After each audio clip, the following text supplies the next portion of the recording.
अरे केहू बा, खाना खियादा, भूख लागल बा। अरे केहू बा।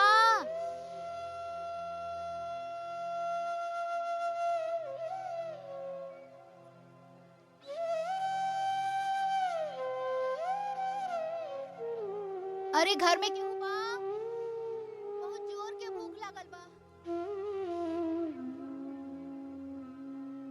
अरे केहू बा घर में।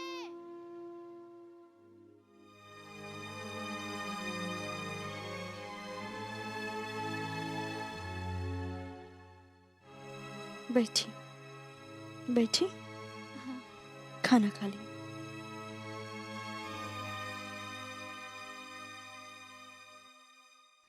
तू ना खइबू बेटी? रवा खा ली, हमार पेट छठी मैया भर दी है।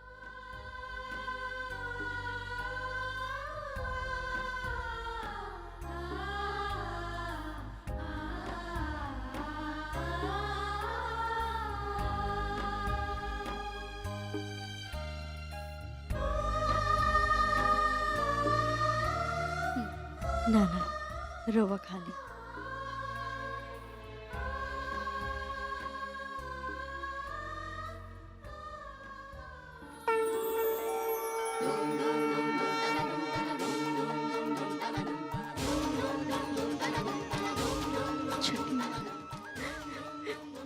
छठी मैया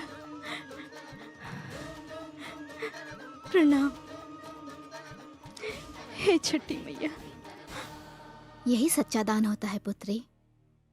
जो आवश्यकता से ज्यादा रहने पर दे उसे दान कहते हैं, किंतु जो अपनी जरूरत का त्याग करके दे उसे महादान कहते हैं। और तुमने तो महादान किया है, किसी की आत्मा को तृप्त किया है, हम पर विश्वास करके।